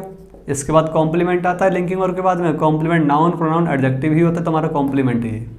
लेकिन ऊपर आते हैं, ऊपर जो हमारा सेंटेंस है वी हैव हेल्पिंग वर्ब और लॉस्ट वर्ब की थर्ड फॉर्म है, और वी ने एक्शन परफॉर्म करा, मतलब हमने कोई एक्शन किया क्या, लॉस्ट हमने खो दिया। तो ऊपर वाली मीनिंग क्या, हमने खो दिया। यहाँ तो बात हो रही है एक्शन की, और नीचे वाले सेंटेंस में मतलब हम हार चुके हैं या हम खो चुके हैं। अब ये हमारी स्टेट है, अगर इसका मतलब लॉस्ट का मतलब मानते हो आप खोना, तो मीन्स हम खो चुके हैं, और हमारी स्टेट क्या है, खोना है, भटक रहे हैं हम कहीं पे, ठीक है ना। लेकिन अगर इस लॉस्ट का मतलब आप मानते हो हार जाना, तो मतलब हम हार चुके हैं। दोनों ही कंडीशन हमारी स्टेट बता रही है, तो ये सेंटेंस तो आपको राइट होगा, ये गलत होगा। गलत क्यों होगा समझना, ये बता रहा है लॉस्ट एक्शन, हमने एक काम कर दिया। लेकिन एक बात ध्यान रखना, जो लॉस्ट है ना हमारी, ये होता क्या, ये लूज वर्ब की थर्ड फॉर्म है, लूज वर्ब की फर्स्ट फॉर्म है, लॉस्ट वर्ब की थर्ड फॉर्म सेकंड फॉर्म कहलाती है। अब जो ये वर्ब ये ट्रांजिटिव होती है, इनके बाद कोई ना कोई तो वर्ब ऑब्जेक्ट लगाइए, इन वर्ब के बाद कोई ना कोई तो ऑब्जेक्ट यूज़ कीजिए ताकि आप इनकी मीनिंग कन्वे कर सको। वी हैव लॉस्ट, हमने खो दिया है, अब क्या खोया वो तो लिखिए, अदरवाइज इस लॉस्ट की मीनिंग अधूरी रहेगी। तो ये सेंटेंस गलत है, इसको सही करने के लिए कुछ भी लगा दीजिए। We have lost the match, हम मैच हार गए। We have lost the key, हमने चाबी खो दी। मतलब कोई सा भी सेंसिबल सा आप एक ऑब्जेक्ट लगाइए, तब आपका ये राइट हो जाएगा।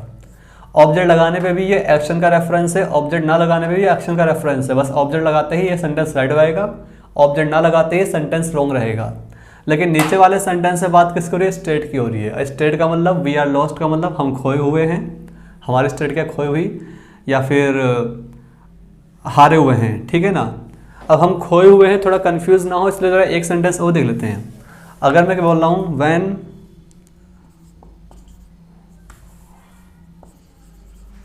आई रीच्ड हर होम या हर हाउस, जब मैं उसके घर पहुंचा, she was lost in the novel, she was lost in the novel. अब ये कोई एक्शन तो नहीं है, उसकी स्टेट है। When I reached her house, जब मैं उसके घर पहुंचा, she was lost in the novel, तो मीन्स वो नोवेल में खोई हुई थी, मीन्स उसकी स्टेट थी, वो बहुत ध्यान से नोवेल को पढ़ रही थी, तो क्या वो हमारी स्टेट है। बात समझे? तो वही लॉस्ट की कहानी यहाँ पर है। चलिए, काफ़ी कुछ समझ गए वर्ब की थर्ड फॉर्म के बारे में। जरा ध्यान रखना कि थर्ड फॉर्म को लेकर क्या क्या यूजेस हमारे आते हैं। अब जरा इससे एक कदम आगे और आते हैं, देखते हैं लास्ट फॉर्म कौन सी बची है। अगली फॉर्म जो हमारी है वो गोइंग है, ठीक है, गोइंग। अब जरा गोइंग को भी समझ लेते हैं। मैं जो दवा लिखता हूँ इसके यहाँ पे, गो था ये, गोज पढ़ लिया हमने, वेंट पढ़ लिया, गोन पढ़ लिया, और आ गया गोइंग। अब ये चौथी फॉर्म जो हमारी गोइंग है, इसको समझना है। एक बात समझना, सबसे पहली बात, इसको हम बोलते हैं कॉन्टिन्यूअस फॉर्म। अब कॉन्टिन्यूअस फॉर्म क्यों बोलते हैं? क्योंकि आप सभी जानते हो इसका यूज हम कॉन्टिन्यूअस टेंस में करते हैं। हमारे कॉन्टिन्यूअस टेंस करने 6 हैं। 3 तो नॉर्मल कॉन्टिन्यूअस टेंस है, present continuous, past continuous, future continuous. इसके अलावा 3 सेंटेंस हमारे और हैं, present perfect continuous, past perfect continuous, future perfect continuous. तो कुल मिला के 6 टेंसेस के अंदर ये आता है। इसके अलावा क्या भाई, जो गोइंग है ना, इसको हम यूज़ कर लेते हैं नाउन के तौर पे। और जब ये नाउन के तौर पे होता है, ध्यान रखना, ये सेंटेंस में या तो सब्जेक्ट होगा या फिर ये ऑब्जेक्ट होगा। तो सुनना, मतलब केवल गोइंग नहीं, कोई सी वर्ब हो उसकी फोर्थ फॉर्म है, वो जो नाउन बन जाती है। और जब नाउन बन जाती है तो सेंटेंस में वो सब्जेक्ट होगा या वो ऑब्जेक्ट होगा। और इस नाउन फॉर्म को हम बोलते क्या है? इसे हम बोलते हैं जरेंट। तो इसी आईएनजी फॉर्म, जो आईएनजी फॉर्म लिखी हुई है, वर्ब की फोर्थ फॉर्म कहते हैं। ये फोर्थ फॉर्म ध्यान रखना, इसको हम कॉन्टिन्यूअस फॉर्म बोल देते हैं जब ये कॉन्टिन्यूअस टेंस में आती है। इसी को हम बोल लेते हैं नाउन जब ये सब्जेक्ट या ऑब्जेक्ट का काम करता है किसी भी सेंटेंस में, उस कंडीशन में इसको हम बोलते हैं जरेंट। ठीक है, इसका जो ग्रामेटिकली नेम है जरेंट कहलाता है। लेकिन इसी गोइंग की एक मीनिंग और है, इसको हम बोलते हैं प्रेजेंट पार्टिसिपल। प्रेजेंट पार्टिसिपल, जिस तरीके से अभी हमने थर्ड फॉर्म को क्या पढ़ा था, पास्ट पार्टिसिपल, ठीक उसी प्रकार इसे हम बोलते हैं प्रेजेंट पार्टिसिपल। अब पास्ट पार्टिसिपल का मतलब क्या था? वो एडजेक्टिव था, व्हाट काइंड ऑफ का रिप्लाई। तो जो प्रेजेंट पार्टिसिपल है ना, ये भी आपका एडजेक्टिव होगा और ये भी आपका व्हाट काइंड ऑफ का रिप्लाई होगा। तो एक बार समझ लेना भाई, जो वर्ब की थर्ड फॉर्म होती है वो भी काम करती है एडजेक्टिव का, साथ ही साथ वर्ब की जो आईएनजी फॉर्म होती है फोर्थ फॉर्म, वो भी काम करती है एडजेक्टिव का। डिफरेंस के, जो वर्ब की थर्ड फॉर्म होती है कहलाता है परफेक्ट पार्टिसिपल, ये वर्ब की थर्ड फॉर्म होती है कहलाता है प्रेजेंट पार्टिसिपल। ठीक है, और ये भी बताइए किस चीज़ को? स्टेट को। लेकिन इसी को हम यूज़ कर लेते हैं नाउन के तौर पे, तब वो सेंटेंस में सब्जेक्ट या ऑब्जेक्ट का काम करता है, तब कहलाता है जरेंट। और इसी को हम यूज़ कर लेते हैं किसी भी टेंस में कॉन्टिन्यूअस फॉर्म के अंदर, ध्यान रखना, तब वो कहलाती है कॉन्टिन्यूअस फॉर्म। अब कुछ सेंटेंसेस तो इतने खास क्लियर होंगे, क्लियर कट मिल जाएगा कि आप आराम से पहचान लो कि वहाँ पे जो आपने आईएनजी फॉर्म यूज़ कर रखी है वो कॉन्टिन्यूअस टेंस है, मीन्स कॉन्टिन्यूअस फॉर्म में है, जरेंट फॉर्म में है, या प्रेजेंट पार्टिसिपल फॉर्म में है। बड़ा आसान है। लेकिन वहीं कुछ आपको सेंटेंसेस ऐसे मिल जाएंगे थोड़ा कन्फ्यूज़ करेंगे। आइए समझते हैं, एग्जाम्पल लेते हैं जरा इनको। इसको जरा रब कर दूं, मैं रब कर लेते हैं, जाइए, ताकि थोड़े सेंटेंसेस सही से ले लें, बड़े से थोड़े। देखो, मैंने एक सेंटेंस लिया, कैसा लगा था? LMN। अब ओ पे जाइए,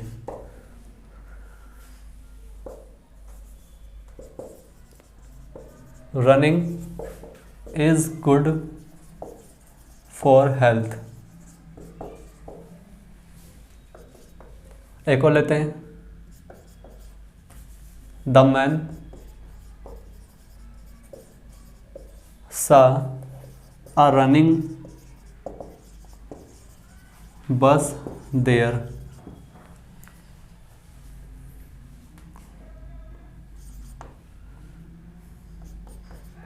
the man was running very fast. देखिए, ये फिलहाल 3 सेंटेंस, और इन तीनों सेंटेंसेस के अंदर हमने एक वर्ब की फोर्थ फॉर्म यूज करी है, रनिंग। यहाँ पे रनिंग, यहाँ पर रनिंग, यहाँ पर। अब समझना, ये जो तीनों सेंटेंसेस है, तीनों सेंटेंसेस के अंदर जो रनिंग यूज करा, क्या इनका पार्ट्स ऑफ स्पीच और मीनिंग सेंस वगैरह सेम है या अलग है, आइए चेक कर लेते हैं। देखो ध्यान रखना भाई, ये जो इज़ है ना ये वर्ब है, यहाँ से लेकर तो पूरा प्रेडिकेट हो गया। अगर ये प्रेडिकेट हो गया तो फिर ये सब्जेक्ट कहलाएगा। बात क्लियर है? इस सेंटेंस में केवल एक ही वर्ब है, वर्ब से शुरुआत होती है प्रेडिकेट की, प्रेडिकेट हो गया। अगर ये प्रेडिकेट हो गया तो फिर ये सब्जेक्ट होगा। अब इंग्लिश के अंदर सब्जेक्ट नाउन या प्रोनाउन ही होता है, पहले कई बार डिस्कस कर चुके हैं हम। इसे प्रोनाउन तो बोल नहीं सकते, तो इसे आप क्या बोलोगे? नाउन। तो जो रनिंग हो गया वो नाउन है। अगर ये नाउन है तो इस सेंटेंस में जो हमने रनिंग को यूज़ कर रखा है किस फॉर्म में? जरंड फॉर्म में। बात समझ रहे हो? जो रनिंग यूज़ कर रखा है हमने किस फॉर्म में? जरंड फॉर्म में। नीचे आ जाओ, द मैन तो सब्जेक्ट हो गया, सा वर्ब हो गई है। आदमी ने देखा, द मैन सा। लेकिन ध्यान से देखो, वट डिड ही सा, उसने क्या देखा? तो उसने बस देखी। ये बस हो गई है इस सा वर्ब का अपना ऑब्जेक्ट, ट्रांजिटिव वर्ब है। द मैन सा, आदमी ने देखा, क्या देखी? बस देखी। लेकिन बस कैसी थी? उस बस के एट्रीब्यूट्स को बताने के लिए, उसके क्वालिटी बताने के लिए, डेफिनेट करने के लिए व्हाट काइंड ऑफ बस। तो ये रहा रिप्लाई आपका व्हाट काइंड ऑफ का। उस बस की स्टेट को बताने के लिए, भाई जो उसने बस देखी, कैसे बस देखी? खड़ी हुई बस देखी है, चलती हुई बस देखी है, कैसी? तो उसने एक दौड़ती हुई मतलब चलती हुई बस देखी है। ये रिप्लाई है व्हाट काइंड ऑफ का। अगर ये रिप्लाई व्हाट काइंड ऑफ का, सिंपल सी बात है, क्या हो गया? ये हो गया एडजेक्टिव। और जब ये एडजेक्टिव होता है आईएनजी फॉर्म, ध्यान रखना क्या यूज करते हैं उसको? ग्रामेटिकली क्या बोलते हैं? Present participle. तो दूसरे वाले सेंटेंसेस में जो हमने रनिंग यूज कर रखा है फिलहाल वो क्या है? प्रेजेंट पार्टिसिपल है। फर्स्ट वाले सेंटेंस में जो हमने रनिंग यूज कर रखा है किस फॉर्म में? फिलहाल जरंड की फॉर्म में है। तीसरे सेंटेंस पे आ जाओ, द मैन वॉज। अब द मैन है, ये हमारा सब्जेक्ट है, वॉज हमारी हेल्पिंग वर्ब है। और ध्यान से देखो ना, तो ये इस मैन का डिस्क्रिप्शन है, ठीक है ना? फिर ये है क्या? ये इस मैन के द्वारा परफॉर्म किया गया कोई एक्शन है। यहां बात हो रही है एक्शन की, यहां बात हो रही है स्टेट की। बात समझ रहे हो? इस वाले सेंटेंस में रनिंग जो है वो बस का डिस्क्रिप्शन है। व्हाट काइंड ऑफ बस? रनिंग बस, चलती हुई बस, बस के स्टेट को बता रहा है। नीचे वाले सेंटेंस में जो रनिंग आ रहा है ना, ये फिलहाल एक्शन है, और ये वर्ब की आईएनजी फॉर्म है, एक्शन है। कि वो जो इंसान है एक एक्शन कर रहा था, क्या कर रहा था? भाग रहा था वो। और वेरी फास्ट एडवर्ब है ही। तो ये जो है ना हमारा कॉन्टिन्यूअस टेंस। अब कॉन्टिन्यूअस टेंस के अंदर कॉन्टिन्यूअस फॉर्म कहलाती है। तो जो नीचे वाले सेंटेंस में रनिंग आ रहा है ये कॉन्टिन्यूअस फॉर्म है। एक्सप्रेशन किसका? ये एक्शन का है, मैन जो एक्शन परफॉर्म कर रहा है। ऊपर वाले सेंटेंस में जो रनिंग है वो बस का स्टेट का एक्सप्रेशन है। बस की स्टेट कैसी है? वो भागते हुई। ऊपर वाले सेंटेंस में जो रनिंग है वो नाउन है फिलहाल, इसलिए जेरेंट हो गया वो, क्योंकि सेंटेंस में सब्जेक्ट तौर पर यूज़ कर रखा हमने। तो भाई सुनना, जो हमारी आईएनजी फॉर्म होती है अगर किसी भी सेंटेंस में सब्जेक्ट या ऑब्जेक्ट के तौर पे यूज़ कर लेते तो वो नाउन होता है। नाउन का मतलब उस आईएनजी फॉर्म को जेरेंट बोलोगे आप। लेकिन मान लीजिए अगर किसी भी सेंटेंस में आईएनजी फॉर्म मिल रही है और वो आईएनजी फॉर्म सब्जेक्ट या ऑब्जेक्ट के तौर पे यूज़ नहीं कर रखा, बल्कि वो किसी न किसी नाउन या प्रोनाउन का डिस्क्रिप्शन है और रिप्लाई व्हाट काइंड ऑफ का है, तो कहलाएगा वो एडजेक्टिव। उससे हम बोलेंगे प्रेजेंट पार्टिसिपल। और जो हमारा वो एक्सप्रेस करते हैं वहाँ पे वो करते हैं स्टेट को, ठीक है ना। लेकिन वही तीसरा सेंटेंस मान लीजिए वो जो आईएनजी फॉर्म है, ना तो वो सेंटेंस का सब्जेक्ट या ऑब्जेक्ट है, ना ही वो किसी नाउन या प्रोनाउन का कोई डिस्क्रिप्शन है, ना ही हम वहाँ पे किसी के स्टेट की बात कर रहे हैं, तब वो कहलाएगा एक्शन। और तब वो कॉन्टिन्यूअस टेंस होगा, ध्यान रखना, इसलिए कॉन्टिन्यूअस फॉर्म बोल लेंगे। बात समझ में आई? अब जरा एक दो सेंटेंस और देखना ताकि थोड़ा और क्लियर हो जाए। Travelling without tickets is a punishable offence. आपको ये चेक करना है, जो ट्रैवलिंग है ना इस सेंटेंस में, ये जेरेंट है, कॉन्टिन्यूअस फॉर्म है, या फिर ये प्रेजेंट पार्टिसिपल है। आप कमेंट करना। तो मैं ज़रा एक दो और लिख लूँ यहाँ पे। Travelling without ticket is a punishable offence. इसमें कमेंट करना है जो ये ट्रैवलिंग है आखिर में क्या है, ये इन तीनों में से क्या है ये। एक और ले लेते हैं। दे told me an interesting story. इसमें एक वर्ड आ गया आईएनजी फॉर्म में, इंटरेस्टिंग। अब चेक ये करना, जो पहला वर्ड है ट्रैवलिंग, वो आईएनजी फॉर्म जो हमारा है ये आखिर में जेरेंट है, प्रेजेंट पार्टिसिपल है या कॉन्टिन्यूअस फॉर्म है। वहीं दूसरे में आते हैं दे told me an interesting story. ये जो इंटरेस्टिंग लिखा है फिलहाल ये क्या है? जेरेंट माने, प्रेजेंट पार्टिसिपल माने या कॉन्टिन्यूस फॉर्म माने। देखो सिंपल सी बात है, अगर वो आईएनजी फॉर्म सब्जेक्ट या ऑब्जेक्ट का काम करता है जर्नल कहलाएगा। अगर वो रिप्लाई किसी व्हाट काइंड ऑफ का है, किसी नाउन या प्रोनाउन का डिस्क्रिप्शन है, उसकी स्टेट बता रहा है, ठीक है, क्वालिटी, तो फिर वो प्रेजेंट पार्टिसिपल कहलाएगा। और दोनों में से कुछ ना तो कॉन्टिन्यूस फॉर्म कहलाएगी। आइए एक बात सुनना भाई, इज अ पनिशेबल ऑफेंस, ये तो कहलाएगा प्रेडिकेट। तो फिर मतलब सब्जेक्ट तो यहाँ पे कहीं होगा। इज अ पनिशेबल ऑफेंस का मतलब प्रेडिकेट हो गया, तो सब्जेक्ट तो यहाँ पे होगा। अब टिकट को सब्जेक्ट मान नहीं सकते, विदाउट टिकट को भी नहीं मान सकते। ये तो फ्रेज हो गई है, नाउन फ्रेज, ठीक है ना, सॉरी विदाउट वो है प्रपोजिशन, ये उसका ऑब्जेक्ट अपना, ये रही प्रपोजिशन, टिकट है इसका ऑब्जेक्ट। और जो टिकट है वो प्रपोजिशन का ऑब्जेक्ट है, सब्जेक्ट तो बन नहीं सकता। तो सब्जेक्ट क्या है, ट्रैवलिंग है। पहला लॉजिक कि इसमें सब्जेक्ट ट्रैवलिंग है, क्योंकि जो टिकट है वो विदाउट का ऑब्जेक्ट है, विदाउट क्या प्रपोजिशन है, सब्जेक्ट तो बन नहीं सकता फिर। तो सब्जेक्ट ये रहा आपका, ये सब्जेक्ट पहला लॉजिक। इसको मैं एक तरीके से और प्रूफ कर सकता हूँ। देखो बिना टिकट के होना वो दंडनीय अपराध नहीं है। आप रोड पे खड़े हो, घर पे खड़े हो, कहीं पे भी आप पे टिकट नहीं है, कोई दिक्कत नहीं है, आप बिना टिकट के हो तो वो दंडनीय अपराध नहीं है। लेकिन बिना टिकट के किसी बस में चढ़ जाना, वहाँ ट्रैवलिंग करना, वो दंडनीय अपराध है। तो कहने का मतलब क्या, जिसकी हम बात करते हैं वो सब्जेक्ट कहलाता है। अगर आप बिना टिकट हो तो कोई दिक्कत नहीं किसी को, वो दंडनीय अपराध नहीं है। आप पनिशेबल ऑफेंस फिलहाल टिकट के लिए नहीं आ रहा, विदाउट बीइंग अ टिकट नहीं, बीइंग विदाउट अ टिकट नहीं, उसके लिए नहीं आ रहा। तो किसके लिए आ रहा है, वो बिना टिकट के यात्रा करना, वो दंडनीय अपराध है। तो ट्रैवलिंग दंडनीय अपराध है, ठीक है। तो ये सब्जेक्ट है। अगर ये सब्जेक्ट है तो नाउन या प्रोनाउन होगा, प्रोनाउन तो हो नहीं सकता, फिर ये नाउन है। और अगर ये नाउन है फिर क्या कहलाएगा, जेरंड। बात समझ रहे हो। नीचे आ जाओ, दे सब्जेक्ट हो गया, टोल्ड वर्ब हो गई है, मे इसका ऑब्जेक्ट हो गया है।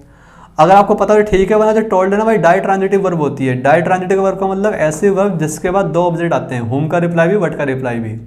ये रहा होम का reply, they told me whom, whom did they tell, उन्होंने किसको बताया, मी, मुझे। और क्या बताया, उस वर्ड का रिप्लाई, ये रहा स्टोरी। ये रहा इस टोल्ड वर्ब का दूसरा ऑब्जेक्ट, और एक मी तो ही, दो ऑब्जेक्ट। तो उन्होंने मुझे एक स्टोरी सुनाई है। अब जी ये इंटरेस्टिंग है ना, नाउन तो हो नहीं सकता, क्योंकि नाउन सब्जेक्ट ऑब्जेक्ट होता है। टोल्ड वर्ब है, इसका ऑब्जेक्ट तो स्टोरी हो गया, तो ये इंटरेस्टिंग तो ऑब्जेक्ट रहा नहीं, नाउन तो है नहीं। फिर सब्जेक्ट ये रहा, हमारे पास सब्जेक्ट ही पूरा है, ऑब्जेक्ट ही पूरा है, तो ये नाउन तो हो नहीं सकता, मीन्स सब्जेक्ट ऑब्जेक्ट तो है नहीं, तो जरन तो है नहीं। फिर ये कॉन्टिन्यूअस टेंस भी नहीं है, जैसे कॉन्टिन्यूअस फॉर्म भी नहीं बोल पाओगे आप। ये है क्या, ध्यान से देखो, ये एक्सप्रेशन है, डिस्क्रिप्शन है स्टोरी का, कि उन्होंने मुझे स्टोरी सुनाई है, but what kind of story, किस तरह की स्टोरी। तो उस व्हाट काइंड ऑफ का रिप्लाई है ये इंटरेस्टिंग स्टोरी, इसलिए हो गया एडजेक्टिव। और जब ये एडजेक्टिव हो गया तो क्या एक्सप्रेस कर रहे हो आप, यहाँ ये जो है ये प्रेजेंट पार्टिसिपल है, प्रेजेंट पार्टिसिपल। बात समझ में आ रही भाई।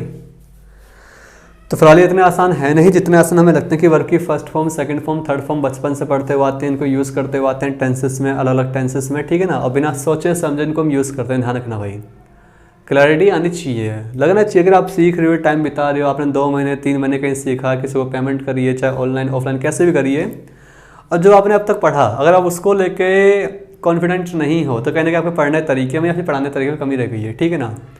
अगर चीज़ें बनी हैं तो उन चीज़ों का रीज़न भी होगा, लॉजिक भी होगा, और उस लॉजिक तक पहुंचना वो आपका काम है, वही ट्रू सेंस में लर्निंग कहलाती है।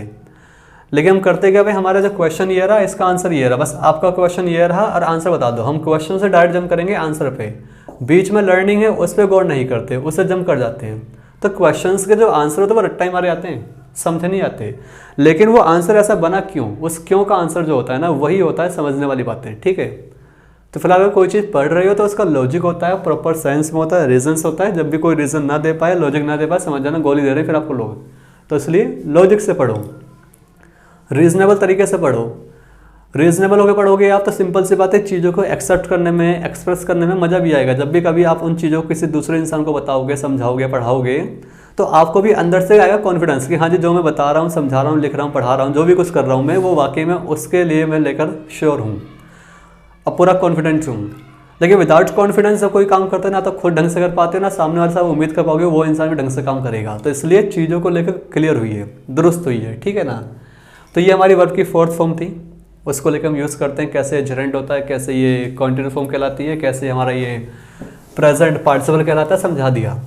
चलो इतनी बात तो समझ में आ गई है। अब जरा एक काम और करते हैं, चलते चलते जरा एक दो सेंटेंस और लेते हैं। मैंने शुरू में कहा था ना अभी कि कुछ सेंटेंसेस तो ऐसे होंगे जहाँ पे ये बड़ा आसान है पहचानना कि जो आईएनजी फॉर्म यूज की गई है जरेंट है, प्रेजेंट पार्टिसिपल है या फिर कॉन्टिन्यूअस फॉर्म है।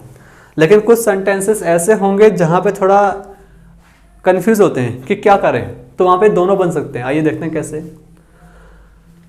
क्या था, PQRS। मैंने एक सेंटेंस लिया,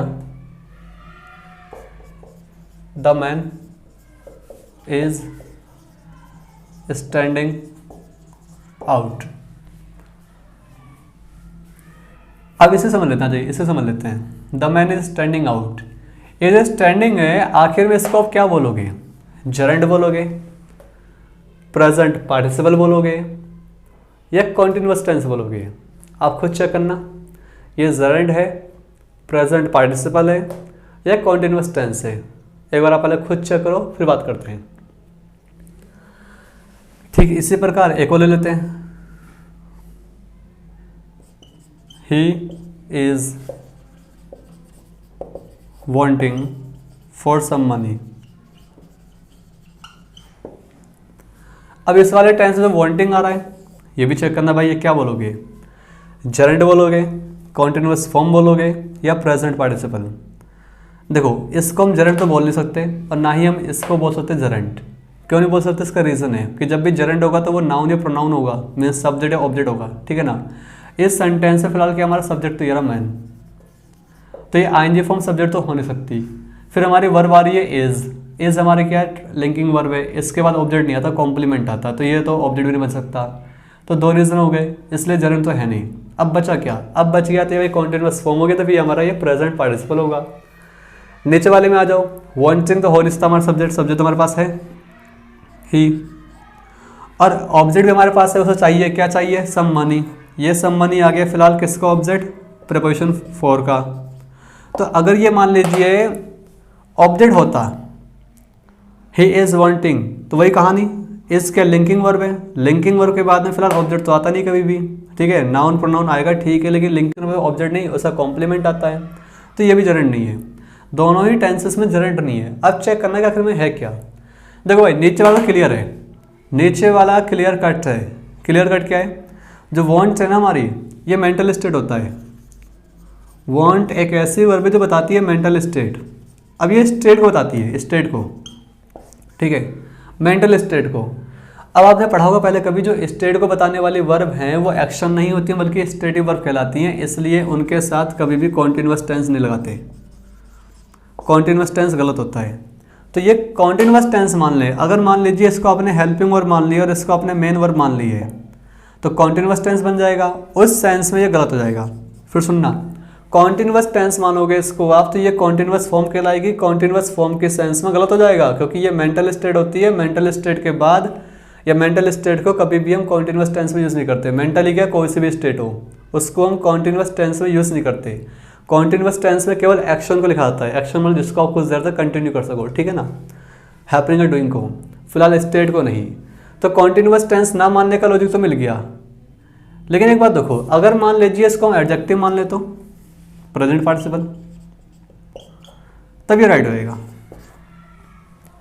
तब ये राइट है। He is wanting for some money का मतलब क्या हुआ, he is in need of some money. बात समझ रहे हो? जिस तरीके से भी था ना इंटरेस्टिंग, और एक और था रनिंग, ये हमारे क्या थे अभी प्रेजेंट पार्टिसिपल थे, एडजेक्टिव था। तो सिंपल सी बात है, जब प्रेजेंट पार्टिसिपल होता है वो एडजेक्टिव होता है, ये लिंकिंग वर्ब है। अगर लिंकिंग वर्ब के बाद में कॉम्प्लीमेंट आता है, कॉम्प्लीमेंट नाउन प्रोनाउन एडजेक्टिव कुछ भी होता है, अगर आपने इसको एडजेक्टिव मान लिया तो सेंटेंस राइट होएगा, लेकिन अगर आप इसको वर्ब मानो सेंटेंस गलत होएगा। तो फिलहाल हमारे एग्जाम में तो नहीं आता ऐसा कुछ क्वेश्चन, एग्जाम में आता तो वो सिंपल वर्ब को लेके आते हैं, इसको वर्ब मानना है, प्रेजेंट इंडेफिनिट टेंस में लिखना। लेकिन मान लीजिए देखो आपके कॉम्पिटिटिव का सिलेबस बहुत छोटा होता है, कंसाइज होता है, ठीक है ना, लेकिन इंग्लिश बहुत ब्रॉड है। अगर आपको इंग्लिश से थोड़ा हटना पड़ेगा, ऊपर उठना पड़ेगा, तो ये आपकी अंडरस्टैंडिंग को इंप्रूव करने के लिए, फंडामेंटल्स को दुरुस्त करने के लिए ये चीज़ें आपको डीपली पढ़नी पड़ेंगी, ठीक है ना। हाँ, ऐसा क्वेश्चन कभी एग्जाम में आएगा, सिंपल सी बात है, डीपली लेके नहीं आते, वो सिंपल बेसिक बातें पूछ लेते हैं, तो उस टाइम पे इसको वर्ब मानना और इसको बेहतर होगा प्रेजेंट इंडेफिनिट टेंस में लिखना। लेकिन अगर आप वाकई में ट्रू सेंस में लर्नर्स हो इंग्लिश को और इंग्लिश को लेकर काफ़ी सीरियस हो, आप उस फील्ड में जाना चाहते हो डीपली, तो एक टीचर को ना, एक बच्चे को जो सीखने वाला है, उसे हर एक एंगल के बारे में, उसे हर एक एंगल के बारे में सोचना पड़ेगा, हर एक ग्रे एरिया के बारे में, मतलब कहाँ से क्या क्या आंसर्स की पॉसिबिलिटी हैं, ऐसे कौन कौन से पॉसिबिलिटीज़ हैं जिसके माध्यम से आप इस सेंटेंस को सही ठहरा सकते हो। तो अगर आप इसको प्रेजेंट पार्शियल मान लोगे, सेंटेंस राइट होएगा। ठीक, अब यहाँ पे आ जाओ, इसे क्या माने, ये मर्जी हमारी है। स्टैंड क्या होता है, स्टैंड भाई देखो, स्टैंड हो गया, जर्नी मैं नीचे इसे पहले रफ करता हूँ, नीचे समझाता हूँ आपको। यहाँ पे जो वर्ब है ना हमारी, ये स्टैंड, स्टैंड की तरह और भी है, स्लीप भी है, लाई भी है। लाई का मतलब लेटना, पोजीशन को बताने के लिए, ठीक है ना, लेटना। इसके अलावा सिट भी है। तो ये कुछ हमारी ऐसी वर्ब है जो डिफरेंट काइंड ऑफ पोजीशन को बताती हैं, डिफरेंट पोजीशन को, कि हमारी पोजीशन क्या है, कोई खड़ा हुआ है, बैठा हुआ है, सोया हुआ है, लेटा हुआ है, कैसा है, ठीक है ना, पोजीशन को बताती है। अब डिफरेंट पोजीशन को बताती है, ठीक है। इसके अलावा ये एक्शन भी होते हैं, सभी के सभी एक्शन भी होते हैं, पोजीशन भी होते हैं। अगर आप इसको एक्शन मान रहे हो तो ये हो गया आपकी हेल्पिंग वर्ब, ये हो गया आपकी मेन वर्ब। वर्ब की फोर्थ फॉर्म क्या लाएगा, कॉन्टिन्यूअस टेंस, ठीक है ना। तो वो जो एक्शन है, इंसान एक एक्शन कर रहा है, क्या कर रहा है, वो खड़ा है, ठीक है ना, ही इज स्टैंडिंग। अब स्टैंड का मतलब समझना क्या है, मैंने बोल तो दिया ही इज स्टैंडिंग, लेकिन एक बात समझना, स्टैंड का मतलब समझे क्या, इसका मतलब होता है टू बेयर। जब स्टैंड का मतलब टू बेयर होता है तब ये एक्शन कहलाता है। अब बेयर मतलब सहन करना, कोई भी चीज़ सहन करना, ठीक है ना, तो एक्शन होता है। आई कैन नॉट बेयर, मैं बेयर नहीं कर सकता, means I can not tolerate, और वो एक्शन है, किसी चीज़ को बेयर करना ना करना, ठीक है। लेकिन खड़ा होना कोई एक्शन नहीं है, वो तो स्टेट है, ठीक है। तो ये स्टेट है। अगर आपने इसे कॉन्टिन्यूअस टेंस मान लिया, ही इज स्टैंडिंग, तो सेंस तो आनी चाहिए बेयर वाली, कि वो सहन कर रहा है। लेकिन फिर आप जस्टिफाई नहीं कर पाओगे, आउट को जस्टिफाई नहीं कर पाओगे। तो ये जो स्टैंडिंग है ना, इसकी मीनिंग सहन करना नहीं है, बल्कि इसका मतलब खड़ा होना है। अगर खड़ा होना है तो सिंपल सी बात है, ये आपका एडजेक्टिव है, वर्ब से मान नहीं सकते। ये प्रेजेंट पार्टिसिपल कहलाएगा। और किसके लिए आया, मैन के कॉम्प्लीमेंट के लिए, मतलब मैन को डिस्क्राइब कर रहा है। कैसे, अगर मैं एक सेंटेंस यहाँ देखो, समझना, मैंने कहा आई नो द मैन, मैं उस आदमी को जानता हूँ, स्टैंडिंग देयर, जो वहाँ खड़ा है। अब एक बात सुनना, आई सब्जेक्ट हो गया, नो वर्ब हो गई है, द मैन उसका अपना ऑब्जेक्ट हो गया है। आई नो द मैन, मैं उस आदमी को जानता हूँ, लेकिन वो आदमी कौन सा है, इसको डेफिनाइट करने के लिए हमने एक वर्ड यूज़ कर लिया, स्टैंडिंग। ये है एडजेक्टिव, ये डिस्क्रिप्शन आदमी का, which man, I know the man, मैं जानता हूँ उस आदमी को, विच मैन, कौन सा आदमी, स्टैंडिंग देयर, जो वहाँ खड़ा है। अब ये रिप्लाई विच वन का है, और विच का रिप्लाई या व्हाट काइंड ऑफ का रिप्लाई जो भी होता है वो कहलाते हैं हमारे एडजेक्टिव। बात समझ रहे हो, तो ये हो गया एडजेक्टिव। अगर ये एडजेक्टिव है तो प्रेजेंट पार्टिसिपल हो गया। अब ये बता क्या रहा है, आई नो द मैन, मैं जानता हूँ आदमी को, विच मैन, कौन सा आदमी, स्टैंडिंग देयर, तो उस इंसान की बता रहा है स्टेट को, कि किस स्टेट में है वो, वहाँ जो खड़ा है। अब वहाँ हो सकता है कि वहाँ पे कई लोग हों, एक खड़ा इंसान है, एक बैठा हुआ है, एक लेटा हुआ है, एक सोया हुआ है। तो हम बात कर रहे हैं एक ऐसे इंसान की जिसकी स्टेट क्या है, स्टैंडिंग स्टेट उसकी। So I know the man who is standing there, who काट दिया, सिंपल स्टैंडिंग देयर कर दिया, ये हो गया क्या आपका एडजेक्टिव। बात समझ रहे हो, उसकी पोजीशन बता रहे हैं। क्लियर, चलो। तो फिलहाल ये हमारी कुछ वर्ब की फॉर्म थी, first form, second form, third form और फोर्थ फॉर्म। कुल मिला के हमारी वर्ब की फोर्थ फॉर्म होती है। एक मिनट सार को रिवाइज कर लेते हैं। वर्ब की फर्स्ट फॉर्म दो होती है हमारी, एक होती है हमारी बेस फॉर्म, एक होती है डिराइव्ड फॉर्म। बेस फॉर्म का मतलब वही है फर्स्ट फॉर्म लेकिन प्लूरल, डिराइव्ड फॉर्म का मतलब वही है फर्स्ट फॉर्म लेकिन सिंगुलर, जो फर्स्ट होती है, ठीक है ना, फर्स्ट डिराइव्ड फॉर्म होती है। अब इनमें डिफरेंसेस क्या है भाई, जो डिराइव्ड फॉर्म होती है बताती है थर्ड पर्सन का सब्जेक्ट सिंगुलर होगा, ठीक है। अब फर्स्ट फॉर्म वही काम करता है, प्लूरल होगा बस। तो फर्स्ट फॉर्म और डिराइव्ड फॉर्म की जो फर्स्ट फॉर्म, दोनों फर्स्ट फॉर्म जो होती है हमारी, वो आती है फ्रीक्वेंट एक्शन को बताने के लिए, मीन्स इंडेफिनिट टेंस में। फिर बात होती है सेकंड फॉर्म। सेकंड फॉर्म को यूज़ कर लेते हैं उसका एक्शन का टाइम को बताने के लिए, जो एक्शन था कब परफॉर्म हुआ, पास्ट परफॉर्म हुआ, ठीक है। तो टाइम क्या था, पास्ट का था। वर्ब की थर्ड फॉर्म, उसके तीन यूजेस थे। सबसे पहले यूज़ किया था भाई, उसको हम यूज़ करते हैं परफेक्ट टेंस में, परफेक्ट टेंस में यूज़ करते हैं कंप्लीशन को बताने के लिए। फिर वर्ब की थर्ड फॉर्म के अंदर हमने यूज़ पढ़ा भाई कि उसको हम यूज़ कर लेते हैं सभी पैसिव वॉइस के अंदर। सभी पैसिव वॉइस की क्वालिटी होती है कि उसका जो सब्जेक्ट होता है सेंटेंस का वो उस वर्ब का डूवर नहीं होता बल्कि रिसीवर ऑफ द एक्शन होता है, रिसीवर होता है। फिर हमने पढ़ा भाई उसी वर्ब के थर्ड फॉर्म को यूज़ कर लेते हैं एडजेक्टिव के तौर पे, तब वो रिप्लाई व्हाट काइंड ऑफ का होता है, ठीक है ना। अब जब वो रिप्लाई व्हाट काइंड ऑफ का तो वो कहलाता है पास्ट पार्टिसिपल। ये बात क्लियर। फिर आते हैं वर्ब की फोर्थ फॉर्म आईएनजी फॉर्म पे। अब जो आईएनजी फॉर्म है इसके भी तीन फंक्शन है। सबसे पहला फंक्शन बहुत ही कॉमन फंक्शन जो बचपन से पढ़ते हुए आते हैं अब तक भाई, इसको हम यूज़ करते हैं कॉन्टिन्यूअस टेंस के अंदर। जब कॉन्टिन्यूअस टेंस में आएगा सिंपल सी बात है, एक्शन होता है टेम्पररी एक्शन चल रहा होता है, वो मीन्स टेम्पररी गोइंग ऑन, उस टाइम में चल रहा होता है एक्शन, ठीक है ना। फिर इसी आईएनजी फॉर्म को हम यूज़ कर लेते हैं किस चीज़ के लिए भाई, प्रेजेंट पार्टिसिपल के तौर पे, एडजेक्टिव के तौर पे, तब ये विच वन या व्हाट काइंड ऑफ का रिप्लाई होता है। सेम वैसे जैसे पास्ट पार्टिसिपल था आपका। फिर इसी आईएनजी फॉर्म को हम यूज़ कर लेते हैं सेंटेंस में सब्जेक्ट या ऑब्जेक्ट के तौर पे, तब वो जेरेंट कहलाता है क्योंकि तब वो नाउन होता है। तो ये सारी कहानी थी कि वर्ब की first form, second form, third form, fourth form कितनी होती है। ध्यान रखना वर्ब की फर्स्ट फॉर्म 2 होती हैं।